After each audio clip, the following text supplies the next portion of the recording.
Amanda here. Today we are going to talk about one way to get into a handstand. Now actually there are a lot of different entrances into the handstand, but then there's one way that a lot of us would do, especially when we are learning how to get into the handstand, and that's the scissor kick, where you lift one leg up and then you kick with the bottom leg, and then the bottom leg would meet the top leg, forming a straight leg handstand. So that would be one of the more easier way to get into a handstand. And even though that entrance is popular, there are actually a few ways to set up for that one. There is one way where people would start from a downward facing dog, and there's another way where people would start with more like a forward fold, a standing forward fold. So today we are going to analyze and just see which is a better option and the pros and cons and why. Starting with the first one, the downward facing dog. So as you can see, my really fantastic figure drawings. We start from a downward facing dog is more common for yoga practitioners simply because we do everything in a down dog, right? We start everything from a down dog, and the shape is a lot more familiar to us. Now for this one, when we want to kick into a handstand, so as you can see, in order to balance in a straight leg handstand, we want to have the shoulders above the wrists, the hips over the shoulders, and then the ankles, your feet over the hips, right? So if we start from this shape where we call the downward facing dog, so you can see the shoulders are actually behind the wrists, and the hips are also behind the shoulders, behind the wrists. So if we want to kick into a handstand from this shape, notice all the dotted lines I have drawn. So what you need to do is you need to use the force of the kick to transfer first the shoulders to be above your wrists, and then the hips over the shoulders in order to balance in a straight leg handstand. Okay, so what's good about this way of setup?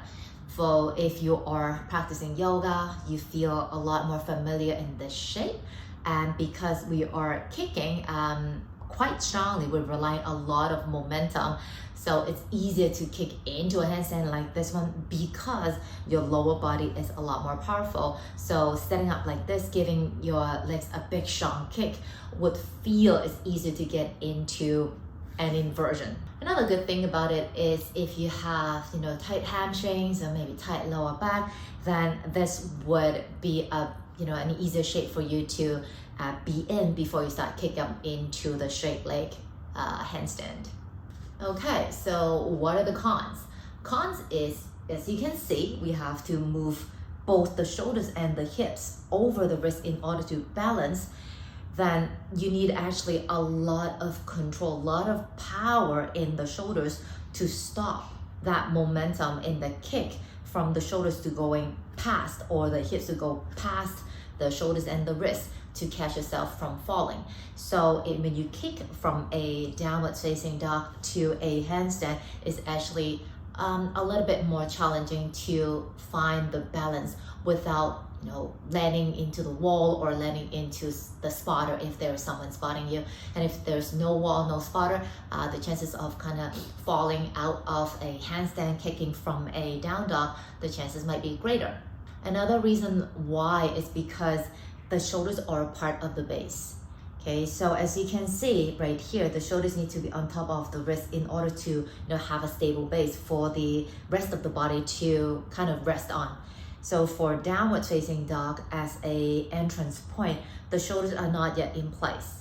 So we are all relying on the kick in the lower part of the body to shift the shoulders to be in that position where the solid base would be. So if from a starting position, the base of a handstand is not yet fixed, so that is why it's a lot harder, a lot more challenging to stabilize your handstand when you start from a downward facing dog.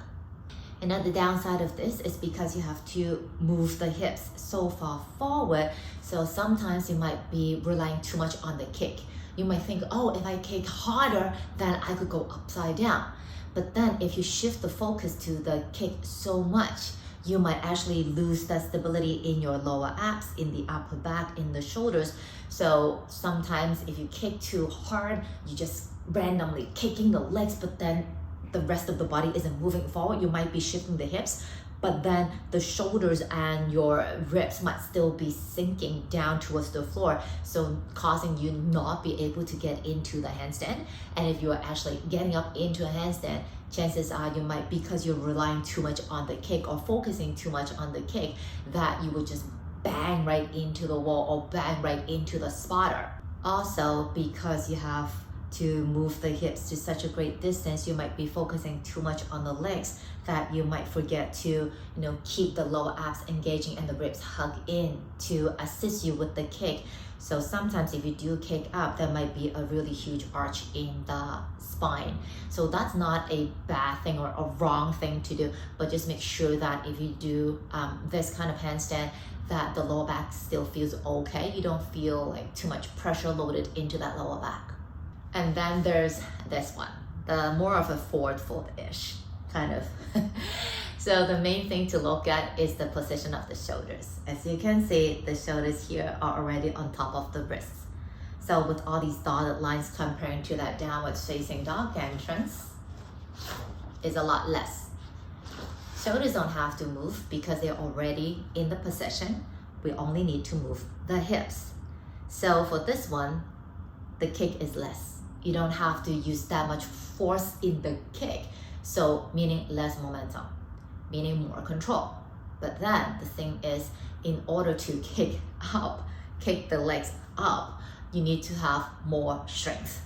You need to feel the more push in the arms. It's a vertical push, more hauling of the chest, spreading of the upper back to stabilize the base, and also a bit on the lower abdomen to help to draw the bottom leg up so that the two legs will join together, forming the straight leg handstand. One more thing about this way of entering is for a lot of yoga practitioners, it might feel awkward to come up from a handstand from a forward fold, because again, we learn everything basically from a downwards facing dog shape, and also especially in like vinyasa style practices, that's how we enter the handstand from. So that is why if you practice yoga, chances are you might find this entrance a little bit awkward. One more thing is, if you are not really accustomed or feel natural, comfortable in this shape, and also not really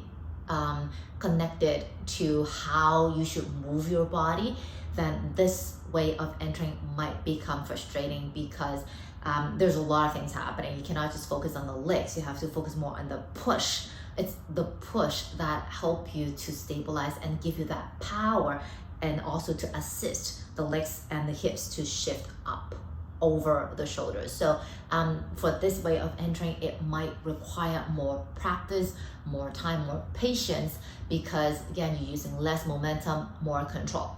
Momentum is always easier because it's more power, it's more of a free flow, so you're not controlling it. So that's it. What's right, what's wrong? Honestly, there is none. I always find that there is only one wrong way of doing it, is it makes your body painful, or it makes your body feel very irritated or uncomfortable, or it just doesn't feel right, then that's the wrong way. But then I'm coming from a background which is like a total mix. Like my primary practice is yoga, but then the way that I learn my handstand is not the yoga way. I learned it from hand balancing and gymnastics, so that's why I could always kind of fuse everything together and perfectly fine.